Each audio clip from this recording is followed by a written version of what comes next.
Bookish Besties, this is an SOS because we just got the Sunrise on the Reaping trailer. All 2 minutes and 11 seconds of it. And guys, the TikTok edits have already had me going wild. Hearing it with Wicked, especially for good, is sending me. So I need y'all to stop with that, or maybe just do more of it. I don't know which one just quite yet, but we are going to do a deep dive into this trailer and look at all the Easter eggs and everything that we see in those 2 minutes and 11 seconds. So get comfy, strap in, lock in, because we are gonna go. Hi Bookish Besties, this is your first time seeing my page. Welcome, my name is Ashley. I am your new Bookish Bestie. As you can see from my nerd wall behind me, I am a really big fan of everything IP, everything geek that, I loved in middle school when I was 13, and I rediscovered my love for it in my mid-20s, and here we are today. High on that list is Hunger Games, the entire trilogy,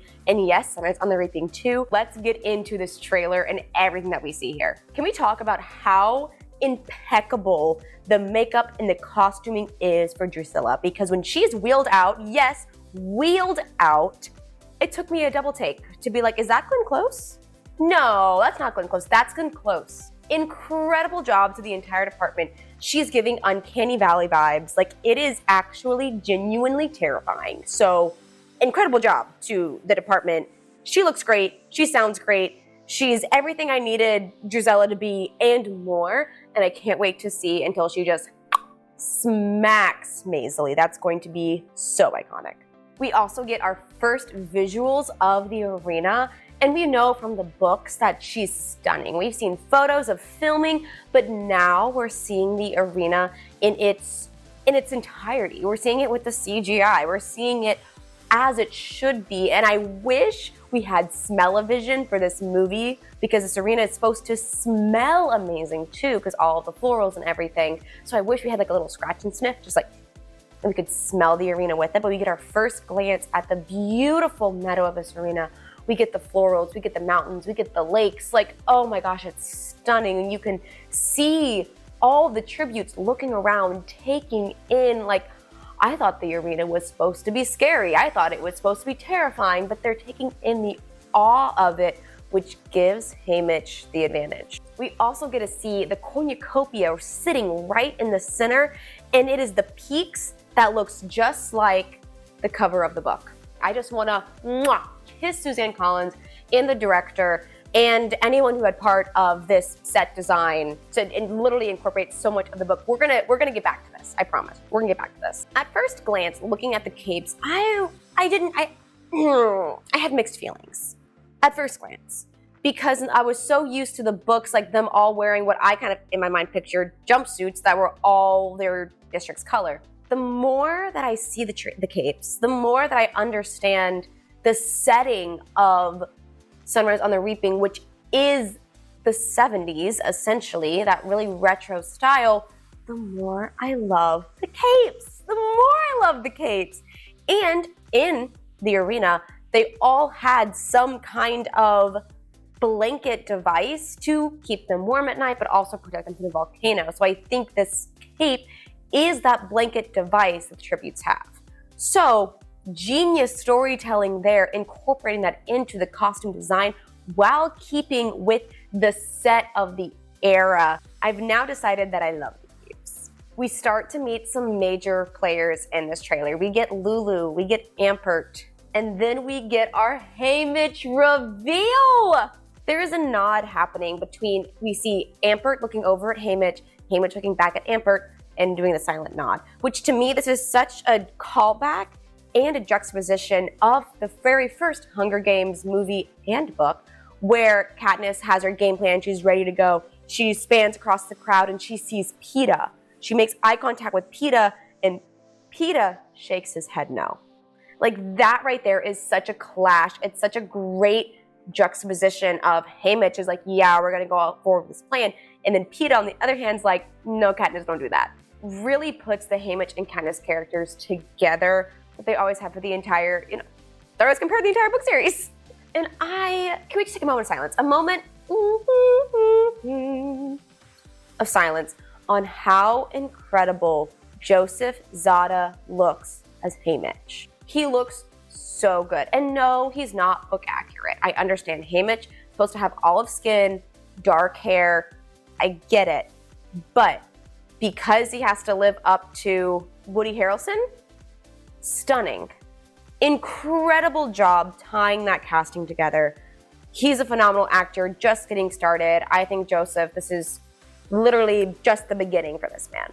And then one of my favorite parts of this trailer is seeing the dimensions change, because what a nod to Catching Fire.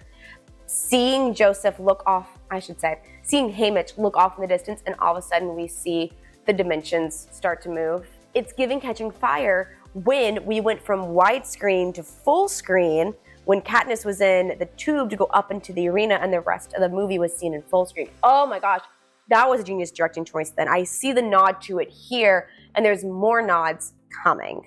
And I really like the countdown in this trailer. It tells us so much without giving away anything huge. And it's one of those, if you've read the books, you know, but if you haven't read the books, then you don't know, and you're just seeing flashes of cool things that's gonna happen, but you have no context. But the context changes everything.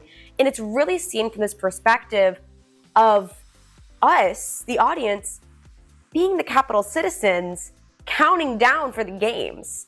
It's kind of morbid and also kind of meta when you think about it in that way, because we are literally the capital eating up these children dying for entertainment, and we're sitting here pleading for Suzanne to give us more books where she kills more children. Like, that is very, very morbid. And I know I'm sitting here talking to you on YouTube, dedicating my time to tell you about how I want Suzanne Collins to write more books about children being, you know, like, very meta, the whole thing. But dang, do they call it out here in this trailer. And something else I'll note about the trailer and the countdown as we're going into it, I'll do a breakdown of all the images that we see in this countdown, but the bigger picture, if you really take a look at it, take a, bird's eye level view here, you can see the background of this countdown is the arena. It's beautiful, it's bright, and then the numbers themselves showcase a different scene. It's almost like the background that's beautiful and bright, the arena, that's the capital propaganda trying to tell you what, you should be paying attention to, when the real story is happening within those numbers. It's dark, it's convoluted, it's a little confusing. Like, you have to really figure out and put your mind to what's going on in this scene, when you should be paying attention to the bigger picture. Like, that right there is such a great message that they're getting across here in this trailer. But let's take a look at the shots here. We get our first shot of McKenna Grace as Maysilee Donner, and dang, does she look good.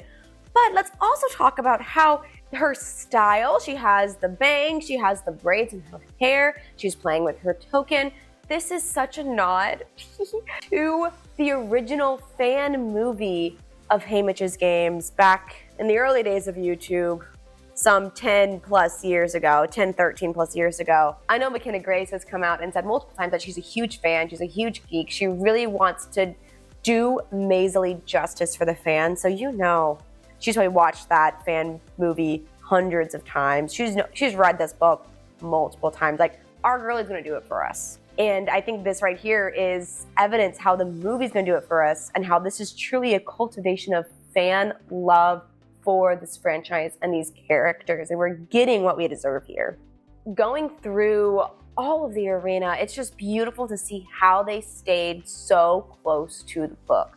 We see this aerial shot of roses, and it almost looks like roses in a pattern. And I'm almost wondering if this is that rose garden maze that Haymitch gets insanely lost in, and that he later burns down, which is shown also in this trailer. But I wonder if this is a snippet of it, because this looks like a maze. It looks kind of like a maze. Come on. But if you get a sneakier, closer look in this 8, you can see a close-up of Haymitch and Lenore Dove. I can't pinpoint exactly where they are right now. It's very dark, so they're either indoors somewhere or they're outdoors somewhere, but they're both looking up. So I'm trying to remember in the book, like, are they ever inside together? Are they ever together at night? Because they're really not. So I'm curious to see the context of this image taken, but you have to like stop the trailer and you gotta zoom in order to get this image. We get to see more of the arena and more of these tokens because we know that the tokens aren't just, you know, something from your home districts take in with you. They have rigged these tokens. These tokens are full of blasting powder that Haymitch can use to use his flint striker to strike and take down the arena. There is a lot more sinister aspect to these tokens in this book. So I think that's why we're getting so much of it shown here in the trailer. We also get so much Silka in this trailer. Silka and Panchi are District 1 tributes that Haymitch goes head to head with. We get so much of them and I'm so excited. Also Silka, I could take her. I'm just saying, I could take her. We also get a first look at Wyatt Callow, our odds maker, and it just makes me cry. Him looking off in the distance, already probably calculating his odds in his head, and he knows it's not great, and he makes his decision right here to go and protect Lulu and sacrifice himself. Like, that's basically what we're seeing here in this image. Like, ah! As we continue to count down, you'll also notice that the red starts to take up more and more of the screen. So now the majority of the screen isn't this vibrant, beautiful scenery. It's now taken over by something more dark, something more red. And I can't help but wonder, is this the visualization? I can't speak today. Hello, the visualization. Y'all know what I'm trying to say. Is this them showing us that something, all the bloodshed that's coming, all of the darkness that's coming, or even the volcanic eruption that we know is to come, turning everything red? Something that I noticed that it gets a lot more sinister as the countdown gets lower. We also have this image of Haymitch helping Lulu in the games, and you can see his big brotherness coming out, but if you look closely in the number, you'll see Luella. The juxtaposition of having Lulu on screen and Luella pictured in that 4 in the same frame, this movie is actually going to wreck me. I fear. I really fear. With this image here of Haymitch and Maysilee, if you look closer into the 3, you can also see the 3-fingered salute. You can see the act of rebellion happening in the frame. That's just, it's cut, it's awkward. You have to really think about it. You have to look beyond the photo, beyond of what you're seeing, because the image itself that we're being presented is like, oh, Maysilee and Haymitch, oh, cute. At the arena, it's a countdown, it's a 3. You have to look deeper to find the real meaning. You have to look deeper for the rebellion, and like that's not subtle, my guys. That's so obvious here. Can I just say, Ralph Fiennes is a fine ass Snow. This casting has been absolutely phenomenal. The wig is terrible, but like good terrible. I just think his hair is ugly. This casting from Tom Blythe to Ralph Fiennes to Sutherland is just incredible. And I'm really excited to see Ralph Fiennes tackle and take on another iconic villain. He's basically Thanos, just collecting Infinity Stones, except he's collecting villains. They show so much of Ampert in this trailer that, like, I'm not okay. Like, I'm really, really not okay. Like, I know that Ampert's gonna destroy me. Buddy, tissues. I'm gonna bring a roll of toilet paper with me to this goddamn theater, because I'm just gonna be a sobbing mess on the ground. And this trailer just constantly reminds me of that. Thank you.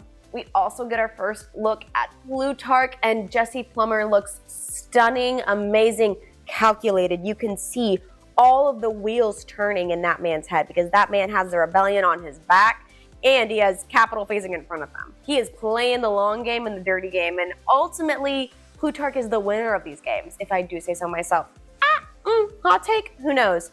We get our first glimpse of Lenore Dove and her geese, and the parallels of this shot is incredible. We see a shot of Haymitch coming down into the meadow. He's carrying flowers, going to Lenore Dove, who's facing away from him, paralleled to Snow coming down into the meadow to surprise Lucy Gray, whose back is facing to him.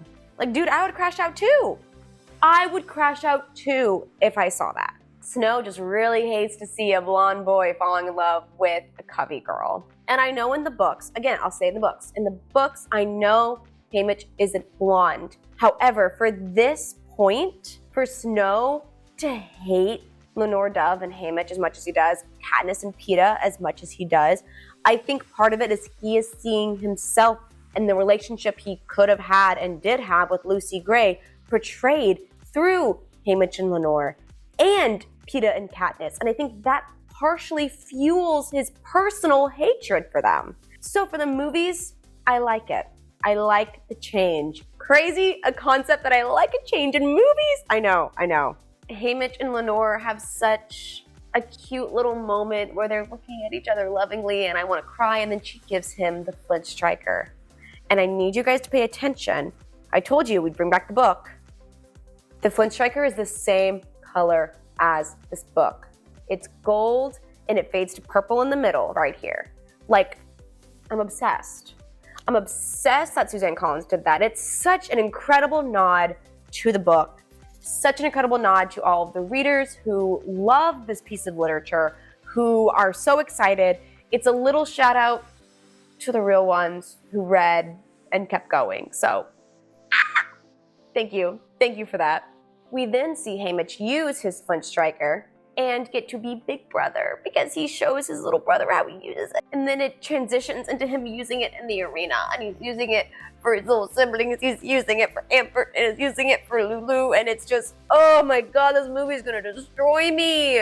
He's such a good big brother, and he's such a good guy, and then it destroys him, and then he has to go on and experience 2 kids for the next 25 years. That's 50 kids.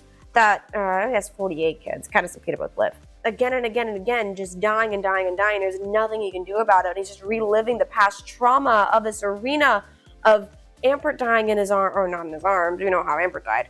Luella dying in his arms and Lulu dying in his arms. It's just, oh my gosh, this poor man. Anyway, sub story over. Let's keep going. We get our first look at Elle Fanning as Effie Trinket, and she's gorgeous. I need an Oscar for whoever cast this movie, and not just because of Elle, but because of everything else here. It's beautiful, it's stunning, oh my gosh. And I love, one, that she's a little bit downplayed.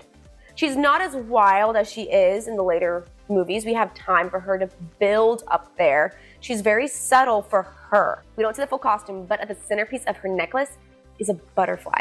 It's a very big nod to the whole monarch butterfly ensemble that she wears in Catching Fire for Reaping Day. We can see truly how she's just a little caterpillar here, and she's going to grow into a butterfly later, and it gives room for her character to develop and grow over the years. And gorgeous casting, gorgeous costuming. I see a little bit of the 70s flair here, but obviously the Capitals style of the 70s, so I'm very excited to see all of Effie's looks in this movie. Then we also get so many clips of the arena, so let's quickly break some of these down.